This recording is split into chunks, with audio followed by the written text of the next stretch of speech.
चाहे सतयुग हो, त्रेता हो या फिर द्वापर और कलयुग हो, युग कोई सा भी हो, मदिरा ने या केरल और शराब ने हमेशा से ही व्यक्ति के जीवन को घिनौना बनाने में महत्वपूर्ण भूमिका निभाई। जिस भी व्यक्ति ने शराब को अपने जीवन में महत्वपूर्ण, उसके जीवन के साथ साथ जीवन के बाद भी उसकी इस गलतियों को वह भोगते रहता है। नमस्कार मित्रों, आप सभी का स्वागत है आप सभी का आपका अपना चैनल सतयुग वाइब पर।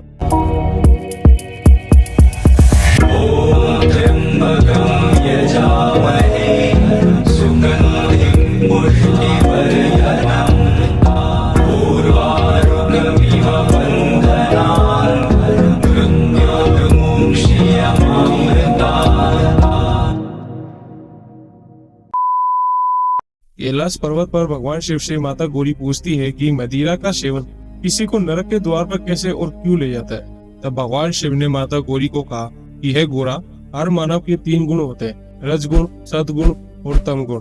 ये व्यक्ति के मूल गुण होते हैं जो तीनों त्रिदेवों को समर्पित है, जैसे जगत पिता ब्रह्मा, जगत का पालनहार भगवान नारायण और जगत का संहार करता मैं महादेव। यही गुण व्यक्ति के अंदर उसके जन्म से लेकर ब्रह्मा, जन्म के बाद पालन पोषण, ये सब विष्णु और मृत्यु का कारण महेश हमें दर्शाता है। उसी प्रकार से मनुष्य के 3 प्रकार के भोजन होते हैं, सात्विक, राजसिक और तामसिक। सात्विक मतलब वह आहार जिसमें सद्गुण की प्रधानता हो। सात्विक आहार की श्रेणी में ऐसे भोजन को शामिल किया जाता है जो व्यक्ति के तन और मन को शुद्ध, शक्तिवर्धक, स्वस्थ और प्रशंसा से भर देता है। राजसिक भोजन के अंतर्गत राजसिक खाद्य पदार्थ खट्टे, कड़वे और गर्म होते हैं। इनका शरीर और मन दोनों पर उत्तेजक प्रभाव पड़ता है, इससे मन बेचैन हो जाता है। तीसरा, तामसिक।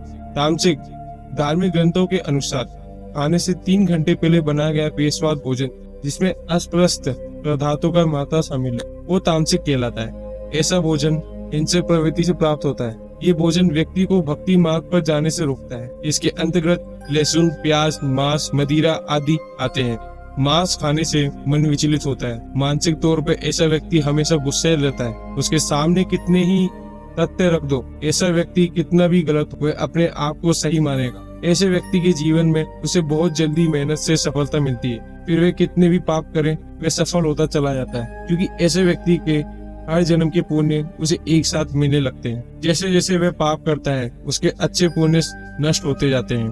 बस बचा रह जाता है तो उसके पाप, जो कि उसे ले जाकर खड़ा कर देते हैं अनंत अमर नरक के द्वार। यही दूसरी जगह महाभारत की युद्ध स्थल कुरुक्षेत्र में श्री कृष्ण अर्जुन के सवालों का जवाब देते हुए कहते हैं कि मनुष्य 2 प्रकार की प्रकृति वाले होते हैं। पहले देवगुण प्रकृति, दूसरा राक्षस गुण प्रकृति। इन 2 के अलावा और कोई तीसरी प्रकृति नहीं होती है। देवगुण प्रकृति के लोगों में सत्व गुण होते हैं। ये दूसरों के प्रति करुणा में होते हैं। धर्म की राह पे चल के अपने कर्म चक्र को संतुलित बनाए रखते हैं। बड़ों का आदर सम्मान करते हैं। अपने सभी कर्मों को कर मोक्ष की मार्ग पर आगे बढ़ते हैं। दूसरे होते हैं राक्षस प्रकृति के लोग, जहाँ मनुष्य का प्रत्येक दिन 2 समय के भोजन मात्र से पूरा होता है। वहाँ मनुष्य 2 जन्मों का भी धन एकत्रित करके अपने आप को संतुष्ट नहीं कर पाता। ऐसा मनुष्य अपनी आवश्यकताओं को इच्छाओं में बदल देता है। धन एकत्रित करने की राह पर चलने के लिए गलत मार्ग पर चलने लगता है।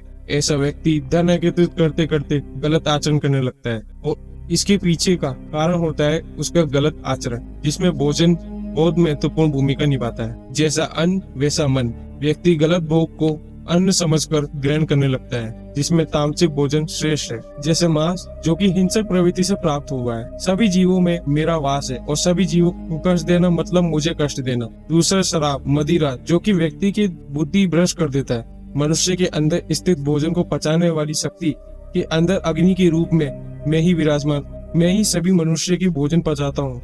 मैं ही सभी मनुष्य के अंदर भोजन पचाने का कार्य करता हूँ। इसलिए जब कोई मनुष्य इस प्रकार का भोजन करता है तो इस स्थिति में वो मेरा अपमान करता है। ऐसे दुष्ट व्यक्ति अपने फायदे के लिए पाप करने लगते हैं और अपने क्रूर कर्मों को छुपाने के लिए दान और यज्ञ जैसी क्रियाएं करते हैं। ऐसे व्यक्तियों का पूजन और प्रार्थना मैं बिल्कुल भी स्वीकार नहीं करता। तुम व्यर्थ चिंता मत करो, अपना कर्म करो। तुम देवगुण प्रकृति के हो, तुम बिना किसी स्वार्थ के कर्म करो, मैं तुम्हें सभी पापों से मुक्त कर दूंगा। तो ये 3 वो बातें जो भगवान शिव ने माता गौरी को और भगवान श्री कृष्ण ने अर्जुन को कही थी। आशा करते हैं आपको वीडियो अच्छी लगी हो तो लाइक करें और अपने चैनल को सब्सक्राइब करें। मिलते हैं फिर किसी और दिन।